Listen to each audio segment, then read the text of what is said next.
All right. Welcome to Shelf Help. Today we're speaking with Jason Wright, founder and CEO of Wild, brand that figured out how to turn chicken breast into a thin, crispy chip.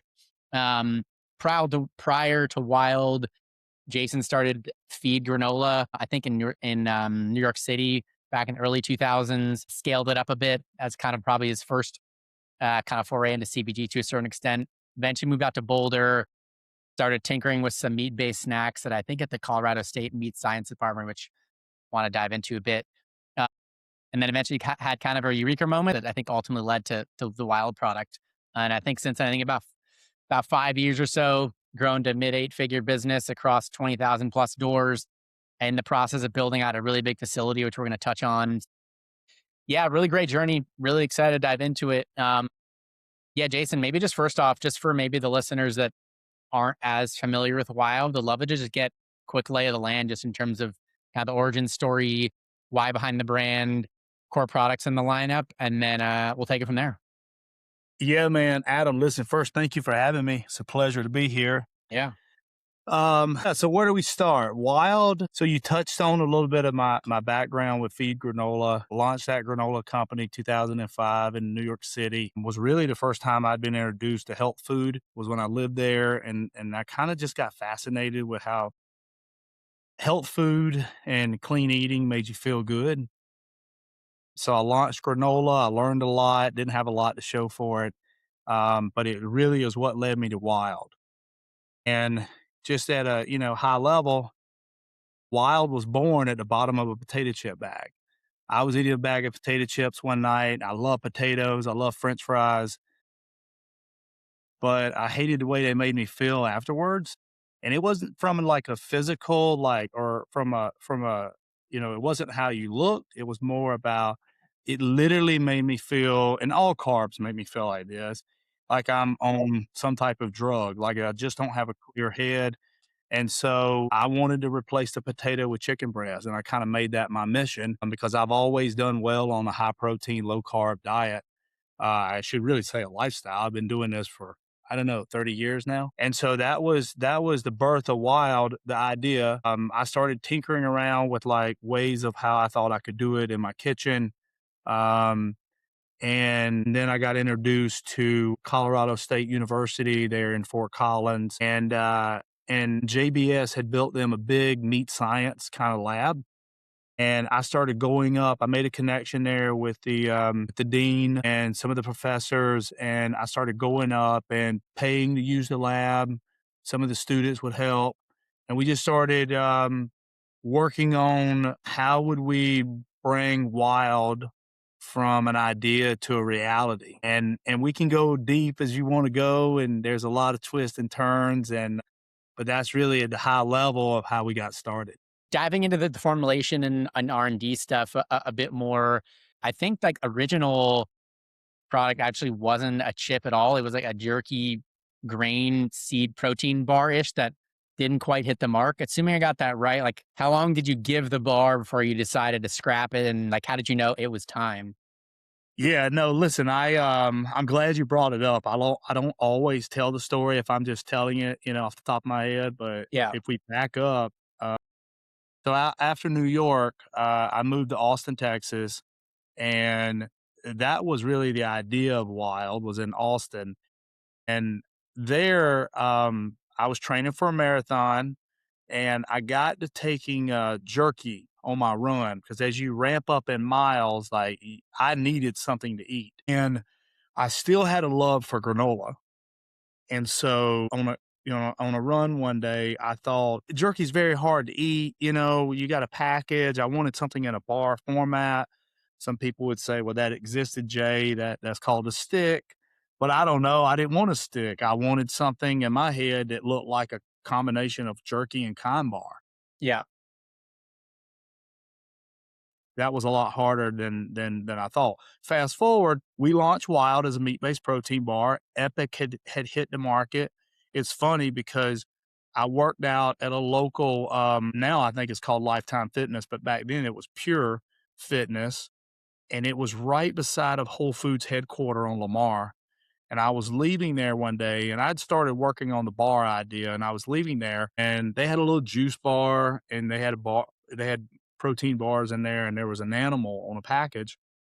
And I kind of knew exactly what it was. I was like, holy heck, somebody's already far, they're already way down the road on what I'm thinking. And little did I know I was going to package over and see Austin, Texas. And so my wife and I went right home and I said, "Hey, we got to leave. Like I got bad news. Like there's a bar that's in town already ahead of us." And so we packed up and we went to Boulder, but we launched we launched the bar in 2016 and there was like Mighty Bar, there was Crave Bar, Hmm. there was other bars, Tonka Bar, and to be honest, the bar category as a meat-based protein owned it, and it was very small. No, none of the other brands were getting traction, including Wild. And we went the avenue of trying to bake it, and that really, I mean, talking about not knowing what you didn't know, it did not make for a great product, taste wise, texture wise. And I remember after the first board meeting, I knew I was in trouble and I was thinking, how in the hell am I going to pivot outside of this? And to be quite honest, if we really want to go deep in the story, I was in a depressed state and I was crushing potato chips and french fries and I was no longer the J of high protein, low carb. I was in a funk and Yeah. I was eating comfort. And at the bottom of that potato chip bag, I said, I can't do this anymore. Like there's got to be a better way. And that's when I thought about, could I replace the potato with chicken breast? So the bar didn't last long. I think, revenue wise, we only got the bar to about 2 million in revenue, not a lot. Fast forward a little bit. You're working at Colorado State, working on R&D stuff. Like how long did it actually take from, I guess, get to a product you felt was ready to go to market? And like, what did you start with? And like, what did the kind of key, I don't know, iterations look like along the way? Yeah, man. Listen, it's a hell of a journey. So buckle up. Wild is two phases. So I'll bring fresh chicken breast in and you got bone broth and you got egg white and you do what I call, we craft it in what I call a wild potato because then on the other side, I got to slice, I got to crisp it, I got to season it, and I got to bag it. So early on, I kind of had an idea that we were going to find, a USDA facility that could help us with taking fresh chicken breast, bone broth, egg white, tapioca flour, turning into what I call the wild potato. Then we were going to partner with a pork rind facility and we were going to finish it there. Okay. And I went down that path in 2017. We raised some capital, which was a big story because I had to tell the current A investors, hey, we're going to transition and pivot to this other product because we don't believe the current product that we went to market with is going to be the winner. So anyway, we raise money. We tell everybody we're going to manufacture in a pork rind facility. We go down and test in a large pork rind facility that produces probably all of your pork rinds you might find in Whole Foods, you might find in Sprouts and other places, premium pork rind. And we tested and it was a disaster. We learned very quick that how they do it, we were never going to be able to do it that way. We made a big mess and we had some upset people that ran that manufacturing facility. We basically shut down one of their cookers. And because we shut it down, meaning that our product just got stuck inside and we couldn't get it out.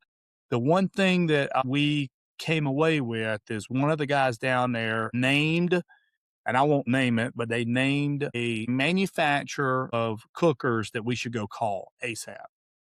And so we did that. And I had to go back to the investors and say, guys, listen, we're not going to be able to do what I thought we were going to be able to do.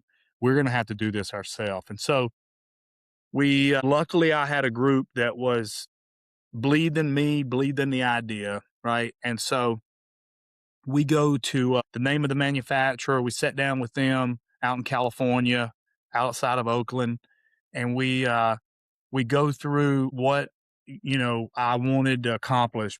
I go there with a prototype, working with a machine shop, and I tell this story, and I'll tell it here. I'm fine sharing it. So when I go back to Boulder from the pork rind facility, I got a German short hair pointer, and she and I always would go out to Fritz Farm.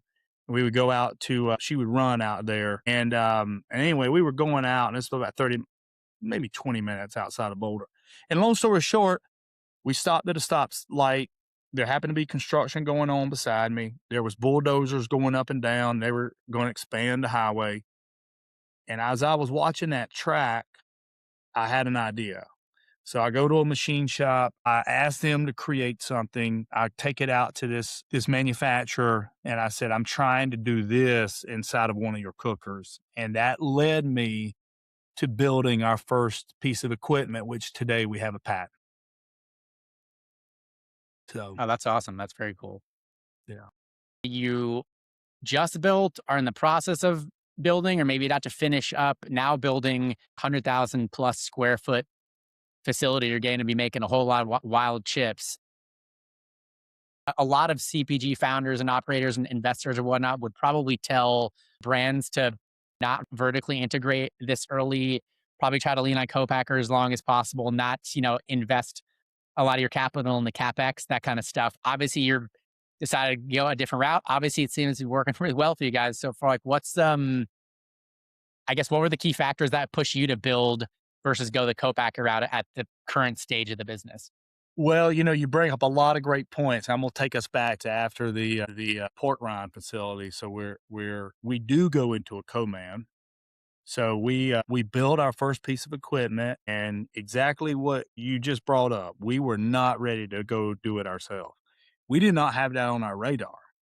We said, "Hey, we better go find somebody with some space, and we can put this, and install it in their building." And we found that. We found that in Martinsville, Virginia, which happens to be iconic or known for a racetrack. And back in the old days, it was known for, I think, furniture. And so, long story short, this big jerky manufacturer there had space. We installed our equipment, and that was our plan. That was our plan. We were going to get them to scale, phase two of Wild. In phase one of Wild, we were working with a manufacturer in Chicago. So we were Okay. going to do, wild potato in Chicago. We're going to ship it to Virginia and cook it off and season it and bag it.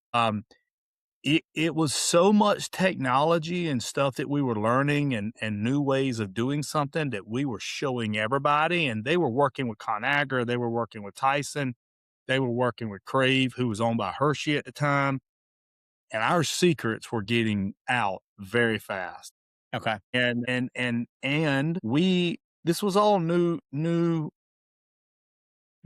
ways of doing this. And what we found ourselves doing is we were actually doing it, me and my business partner Philippe, and we were living in Virginia in a hotel. About two restaurants you want to go to, that's it. the and we were being charged a lot. I mean, with the toll fees, like it was a very, we were not, it was not survivable. We were going to go under if we'd stayed there. So we had enough proof of concept in 2019 that our investors said, if we're going to really do this, guys, we're going to have to go do it ourselves. Hmm. And and so in 2019, we made the decision of let's go find a building. Let's bring both to one place. We knew we ran the model. We knew we'd save a lot. We could do it ourselves. We could control quality. And back in those days, we had so much to learn. Product was not great. Early days. I apologize to anybody listening that had Wild in the early days. Like, it was just a huge learning curve. But 2019, we start looking. In 2020, we find, well, I'll back up. I think this is an important piece of the story. The reason we looked in the Midwest is because if you looked at like Ohio, Kentucky, and even Indiana, you would start to see that if you're going to do one building and you need to get to like East Coast, West Coast, Northeast, you really kind of need to be centrally located. And if you think about it, Kentucky's super centrally located. One of our board members had done a study. He's the CFO of another big brand, and they had done a large study on where they should build their manufacturing facility. And they landed in Ohio, which is about an hour from me, state line. and they were very close to picking Kentucky. And so we got some piggyback on that. And so we started looking in Kentucky. Fast forward, we find the right situation here. We started building in 2020. We opened our facility in 21. We brought all the equipment in, and then we were off to the races. Now, I'll tell you, yes, your question was about how do we make the decision to go and do it ourselves? We did Yeah. not have a choice, Adam. Right. We were either That's what I going to figured. heat it up, bleed out, or we had to bite the bullet and go do it. And so that was what led us to opening that facility. And that was a 55,000 square foot facility. And today we're opening that 130,000 square foot. What did financing structure look like? Yeah. So the first one, we had no credit. We had to go do it all ourselves. I had to raise equity. Yeah. And the first one's a 50,000 square foot facility. And I'll tell you something that I didn't think about on this one, but on that one, we so the guys that built the building for us are now investors of ours, and they built all of our buildings. And they were they worked close with the governor, and they worked close with the state. They built a lot of buildings for the bourbon industry.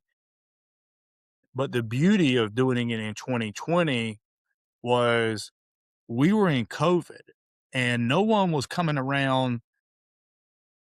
Inspectors were not coming around.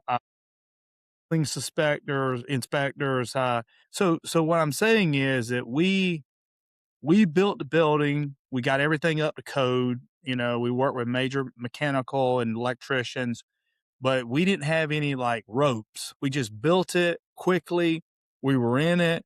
And I think the building inspector finally came over. We were actually running product when he gave us all of the necessary documents, the occupancy and stuff.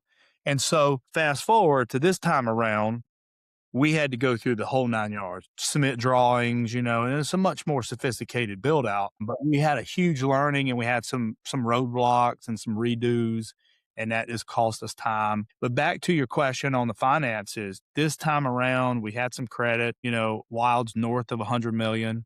And so we were able to go out and get a lot of finances, you know, equipment financing, equipment lease. So we had to raise less. Now you still have to raise money to pay the payment, right? But but we had to raise less, or we had to take less equity this time around to build out the facility. We were able to work with Store Capital, which is a great partner of ours that does a lot of what we call fit up. They end up buying the real estate from the Okay. guys that we knew that built it. And then with that, they were able to roll in a lot of our installation cost. So that was the difference between this time around. But if you just take and not talk high numbers, but what we built the first building for, and what we did is probably X to 12X the cost the big building. Wow. From a brand identity, packaging design standpoint, Wild's definitely one of the more, say, visually distinct brands in the better for you snack aisle. Let's say, like thinking back to those early days when you're building out and yeah, the brand identity, voice, tone, and everything, how the brand presents itself and looks on the shelf. What was kind of top of mind for you? You know, I'll tell you that I'm glad you asked that. This was what we went to market with. Okay. And I did not know what I was doing. And I'll tell you that you know, we went to Whole Foods and we went to Sprouts and we did a lot of demos and we listened to the customer. And what I learned quickly is people really responded to protein chips, not chicken chips. Yeah. Especially with my accent, it probably sounded like I was saying something else. Uh, and then people were really curious about how you made it, and they were also curious about what part of the chicken you were using, and that was something I overlooked. In 2019, we decided, or 20, I guess, we decided to come out with this bag. You know, there's been some iterations, but we started talking about chicken breast, egg white, bone broth. And so really, you know, a lot of people think about protein, and a lot of people, when we're in a protein craze, they add powder to it. But Wild's foundation is we're built from chicken breast. That's what we start with. And really the idea for Wild is and the marketing behind it is, we're just trying to take real food and turn it into a snack that we can all crave and feel good about eating. We're not trying to take Pop Tarts or Doritos and just sprinkle protein in it. That's not what we're after. And so, um, yeah, that's kind of the key behind. I think transparency is the best behind the package. Naming is such an important, but generally fairly ambiguous and more challenging process than I think people know or really think about. What did that process look like for you coming up with the name Wild? I wanted a one syllable word. That was important because we were doing something that was wild, like no pun intending, but like, you hear people say like, that's wild, what a wild ride, what a wild time. And I thought like, what a wild idea, like to do chicken breast. Yeah. And so I played around with trying to figure out unique ways to spell wild. Doing that through the internet, it led me to Oscar Wilde, if you know who Oscar Wilde is. So Sure. Oscar Wilde, very, very witty, really didn't give 2 cents about what anybody thought. Was very clever in his ways of just how he looked at things, and I thought, "Man, I love it." And so the name Wild came from the spelling of his surname, and I gotta tell you, it took a while to get that trademark. When I first showed up, and started talking to trademark attorneys, they were like, "You can't trademark a surname." And so we took our time and we had to show proof of concept, proof of use, in the market that was actually attached to a product and not just a surname. We were Hmm. not trying to trademark the surname. Anybody from a last name of Wild can open a restaurant. We do get a little bit. There are other brands out there I've seen that one is called Wild Terra, where they completely ripped off our name. They're owned by General Mills, and they came out with a Wild Terra, and they have to spell it with an E. And so that's a whole separate conversation. But I just wanted to be able to own it. And like Oscar Wilde and some of our language, some of the ways we say things, there's a little bit of his wittiness in there. Yeah. He's in Love the that. brand book for sure. I love that. From a pricing standpoint, as early days when you went to market, what did your strategy process look like for nailing down your go to market price? And then, a few years later, has your approach to pricing changed at all? Yeah, it's a great question. We launched in a 2.25 ounce. So if you remember back in those days, I think 2.5 ounce was the pork rinds. So you had Epic and you had 4505 and 2.5 ounce. And that allowed those guys to hit 5.99. So I couldn't do that. I had to go 2.25 ounce, and we hit 5.99 at Whole Foods, Sprouts. And that was our strategy. We didn't think you could be over $6. And as people got into the brand and fast forward, we came out with a 4 ounce, which sets at 7.99. We also came out with small bags and multi packs, so a 4 pack at like 9.99. But in the early days, we really relied on that 2.25, and you can still find that 2.25 today at all airports. So that's our airport strategy. And I think they sell that for like 9.99 or 8.99 in airports. But our strategy early on, matter of fact, that was the 225. So if you look it up, like that says 22. I know it's Sure. backwards, but it's 225. And that was it. Now I changed this and went to a pillow bag because when we left the manufacturer down in Virginia, we lost. That was not part of our equipment. We didn't own that. Okay. They had a piece of equipment that we were using, but we went to a pillow bag, and then but that was our strategy early on. You mentioned Whole Foods and Sprouts. I think you landed on the shelf there pretty early on. I think I've heard you say, Whole Foods kind of pioneered the protein based snack set. Yeah, walk through that journey in terms of getting that first Whole Foods buyer meeting, getting on the shelf, like how did that first meeting come together, the keys to actually getting on shelf. Yeah, it goes back. So there's a guy, Dave Woods, and he's moved on from Whole Foods now. He's over at CrossFit. He lives in Boulder. Actually, he lives outside. He lives, I think, outside of Denver. But he was a friend of mine. I knew him. He was he started out as the regional buyer for Whole Foods Rocky Mountain region, and he actually brought in the meat-based protein bar. And then he got promoted to snacks and he moved to Austin. And so he called and he was like, "Hey Jay, we're going to create this." He was big into CrossFit. He saw the trend before anyone else saw it. He said, "We're going to create this." He's going to call it alternative snacks, but it's really going to be protein. He said, "And I'm going to have pork rinds, and I'm going to put you in there, and I want to put a 4-foot set within salty snacks." And we were all for it. And it was just, luckily I knew him. The timing was right. He saw it. He wanted to create this set. And I cannot tell you how many times we tried to convince other buyers to do the same set. Hmm, And and it took a while for people to catch on, but that set it did really well for him. that's We great. eventually got Sprouts to sign up and do that set, kind of move all those products near each other. And then it took forever to get the grocery people um, to start doing that. But like, we would show them slides on what the set we thought it should look like. And I never forget, we would get laughed out of the room. And, if you go to Kroger today, there's an actual 4 or 5-foot set, whereas Quest, Wild, Protein Doritos now, there's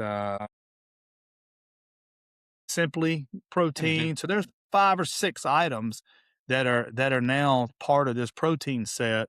But this guy, David Woods, kind of saw it, before anybody. What have you found has been some of the keys to driving velocity at Whole Foods? And I guess let's just say the broader natural channel, and then any big differences that you've seen in terms of the things that have the most impact from a velocity standpoint between the natural channel and let's just say conventional, bigger, the Krogers of the world and, the Walmarts of the world, let's say. Yeah, man. Listen, so demos has been key for us. I know that's old school marketing thinking, No, and yeah, I'm fully aware of that. And but there was a education piece of Wild that people have to get around. And I think in marketing that we have done or we're doing, and internally what we've come up with in the positioning that will be brought to life here this summer, I think we finally have figured out how to do this. But before we, you know, have that figured out, the best way to do it was to just put a product in someone's hand and let them try it yeah, for themselves. totally. Listen, we do well at Costco, and the reason is because Costco has trained their consumer to go in and try a product. Whole Foods the same way, Sprouts, very similar. So that has been the big driver of velocity has really been demos. Now we're starting to cross over where we've got a lot of influencers starting to talk about the brand. We've got TikTok. We're starting to scale a bunch of creators on TikTok, and really they're driving disbelief. They're driving disbelief to their audience that you won't believe a product made of chicken breast is going to eat like a Cheez It, or you won't believe a product made of chicken breast can eat like a potato chip. And it's all about disbelief. I mean, listen, I know it sounds weird, but man, it tastes wild, and we got to get that message across. And I always tell and I know they get tired of me saying this, but I'm like, listen, guys, let's peel something back. If I can't believe it's not butter, did not say I can't believe it's not butter, and they took the approach of telling you it was an alternative spread to butter, crafted from, I don't know, sunflower oil and whatever else, Right. there's no chance it gets. But when you tell somebody you can't believe it's something, they automatically want to try to see if that statement's true. Yep. And I think for Wild, I've seen time and time again where people will be taken back because you say it's made of chicken. And I don't think they've never had anything made of chicken in a snack. And so by default, your brain just cannot connect and Yeah. you just like wonder. But then they try it and they're blown away. And especially on this cracker, Adam, I got to get you samples. The cracker is unreal. I'll take all the samples I can get. Expand into door count beyond natural channel, getting to more conventional. Distributors are obviously an important piece of that. What's been the distributor? What does the distributor journey look like for Wild as the brand has grown 20,000 plus doors? Yeah, so in the early days, you would, traditional UNFI, KeHE, route to market. As we started to make a name for ourselves, we were starting to, I think maybe our first direct customer, I think was Target. We're now direct and, Costco and Sam's. We're direct at Kroger. A lot of the accounts have now went direct. We still work with UNFI and KeHE in a big way. They feed Sprouts, they feed Whole Foods.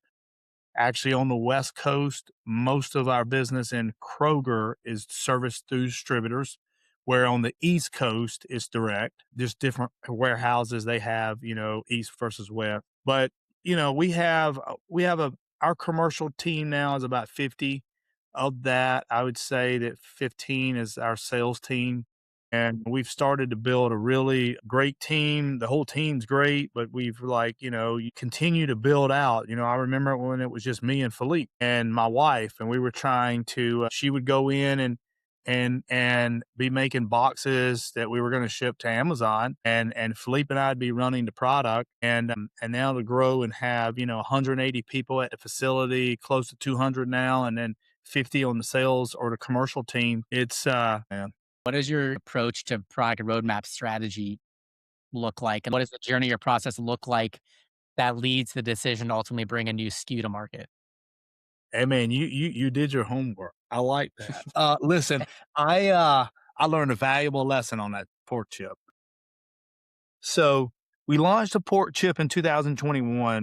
When we made the commitment, what was it? Was it March of 20 when COVID really took effect? And I think that's when they canceled Expo. Yeah, pretty much March. Yeah. I made the commitment to launch the pork chip prior to that, Whole Foods. And then we were supposed to launch the summer of 20, and then we had COVID, and so we kicked the can down the highway. But long story short, by the time we got to launch, the chip was going to be made of pork loin. And when COVID hit, all the NAE pork loin, you couldn't get it. And so the other piece that we could use, this is going deep, but Wild, our process calls for a really lean cut of meat. So chicken breast, check the box. Hmm. Pork loin, check the box. Turkey breast, check the box. Well, the other piece that you could use is the ham. And the ham on the pork is super lean. But when you say the word ham, people think deli. So I couldn't Totally. say, Great point. crafted A from, ham chip, right? Yeah, I for mean, it sure. was really, so we were in a bad situation. So we ended up at the last minute calling it premium cuts of pork. And I think people just thought it was some type of pork rind. So the lesson I learned there was chicken. When you think about it, chicken is one of the most consumed proteins, if not the most consumed in the world. 99% digestibility. So it's one of the most healthier, if not the healthiest. And no matter what religion you open up or what belief system you open up, everybody seems to check the box on chicken. They're pretty good with chicken. So I made the decision that day. We discoed pork, and I said, chicken is what I started. That's the foundation of Wild. Let's focus on forms. Let's focus on cracker, and we can talk about other things that we're focused on. But we made that decision after we discoed the pork chips, and I never intend for us going back. Now we're focused on formats, eating occasions. And one thing I liked about the cracker was if you looked at the cracker aisle, I thought there was a huge opportunity in white space, and no one had really done a cracker right. And I felt we could. And I believe that with all my heart that we have launched a special product. Um, and early readings on it are bigger than I could ever imagine. We've only been in Amazing. market 2 weeks, but I've got data. And and post that, we're focused on launching a tortilla chip at the end of the year, built from chicken breast. Wow. And then we could come back and launch pita chip built from chicken breast. But when I think about all these products, I would love to be the snack that you turn to. We always say here, don't settle, don't give up. And I think right now, if you look at the cracker aisle, We don't want you to settle for empty snacking. So we're going to bring something where taste is not a trade off, but you feel good about it after you eat. And that's really what I want. So if you look at that, if you looked at, go back to that triangle, that everybody snacks on in the chip aisle, go over to the deli section and that pita chip that everybody snacks on, Yep. I got my eye on that. And if you go over to the flat pretzel category and that flat pretzel that everybody snacks on, I got my eye on that. So that's really, we have all those capabilities now with this new plant. And with what we learned all the years of the chip, we applied the knowledge to the cracker. The cracker, we learned something there that now allows me to concentrate on dough form. So, you start with dough on cracker, you start with dough on pretzel, you start with dough on pita chip. And listen, if I could go over with today, I mean, maybe I would have started with knowing what I know now. I mean, maybe the product looks more like a Pringle. Hmm. So we just have opened up another level of knowledge now that allows us to Yeah. really come strong with some great snack um, that can compete with the legacy product. What have you found are the keys to a successful new product launch in terms of one, hitting your budget, and then two, actually launching on time? Yeah, so budget wise, that's tough, man, because I don't know how many times I've had to go back and say, hey, this line that we're building, I'm going to need a little bit more. We're Right. not quite done.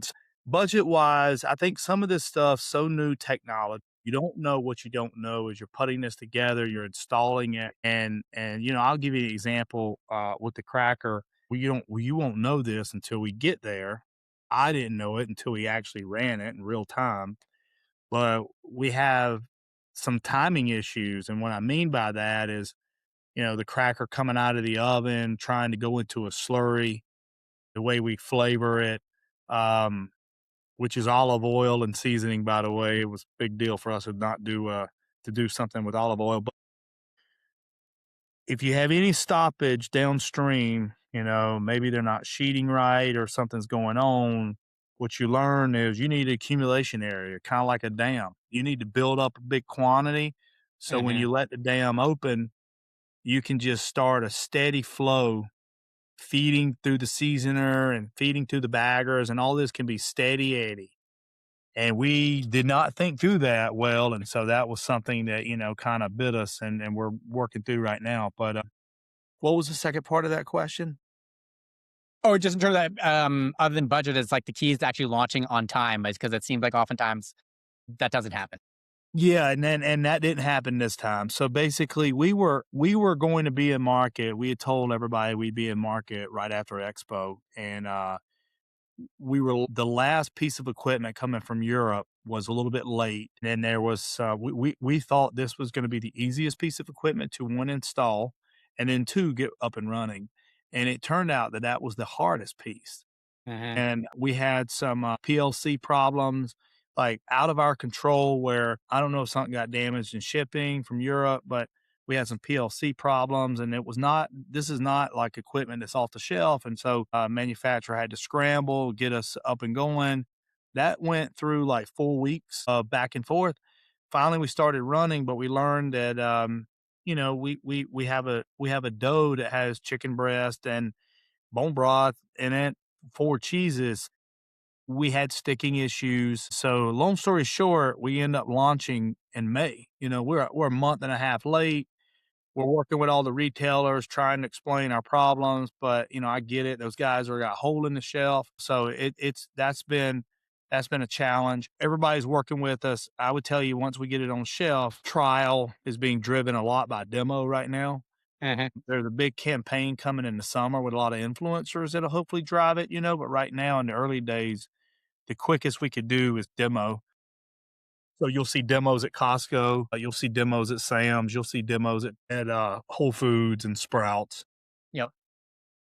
Last question for you. I think 2018 raised 1.3 ish million in seed, another like one and a half, I think, in Series A 2 years later. And then you did a bigger round, I think 20 million or so, a Series A. in 2024. Just with some founders that are on a similar journey. They're getting some traction. They've raised, seem like they're on track to raise some money, probably have the chance to raise large rounds in the future. Just from the founder's point of view, in terms of kind of tips and tricks you might give them in terms of how they should be thinking about structuring their pitch, what's in their pitch, in terms of the difference between raising at that more that, the seed stage versus raising at more of that growth stage at Series A, where you just raise that 20 million bucks. You've obviously got some more historical numbers that are part of the story. Like, what do you feel like are kind of some of the key differences between the two to be successful at both stages, if that makes sense? Yeah, for sure, man. I think in early stages, proof of concept, if you can have it in 1 or 2 stores, oh man, it validates it so much, right?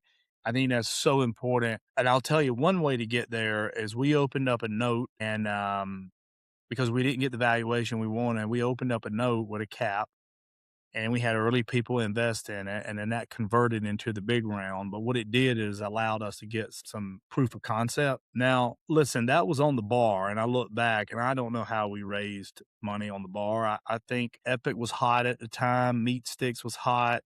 People were coming with meat bars. There was a lot of talk about it, energy behind it. And I think people just believe that, this is going to be a big, big idea, big category. It didn't happen. Things like that happen, and then we went through, some down rounds as we were getting the chip to market just because investors pay for sales. And we were going through a lot of early capex and early equipment. Once you can get proof of concept, right?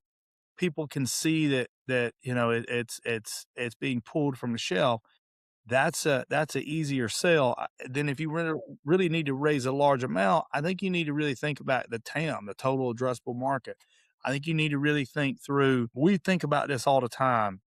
One reason that's leading us to drive the launch of innovation that we're coming with is what is the TAM on the product? And you start to look at like tortilla and you start to look at cracker and something that is closer to the form that people are already eating. But I would really do some modeling on your velocities and then what the potential TAM could be. A lot of these investors are interested in how big it can be one day, right? I mean, that's what we're interested in. We know the early days are going to be struggle and we're going to have bumps in the road, and that's part of it. But how Yeah. big can it really be? And I Yeah. think when you can try to tell that story through proof or data, that's going to go a long way. Totally. That's really helpful. Really helpful. Well, yeah, Jason, it's been great. I appreciate the time. What's the best place for people to follow along with you and all the expertise you've got? And then what's the best place you want to direct people to follow along with the brand these days? Yeah, man. So LinkedIn, I'm pretty active on LinkedIn. I haven't been as active lately just because I'm buried in a manufacturing facility. But you can always get in touch with me on LinkedIn. And then the brand, I would, Instagram, follow us there. Most of our announcements, almost all of our announcements are always on Instagram. I think that's probably our best outlet of information. We are refreshing the website, but a lot of people don't visit websites anymore. A lot of people, it's all about social, TikTok. But for me, LinkedIn, the brand has a LinkedIn as well. And yeah, we'll have some more announcements coming soon. And we look to have a great summer. And you got to try that cracker. And I'm going to send you the cracker because you're going to love it. Perfect. I'll take it. It eats like the cracker we grew up on. That sounds perfect. Well, awesome, Jason. I really appreciate the time. I think that's the pod.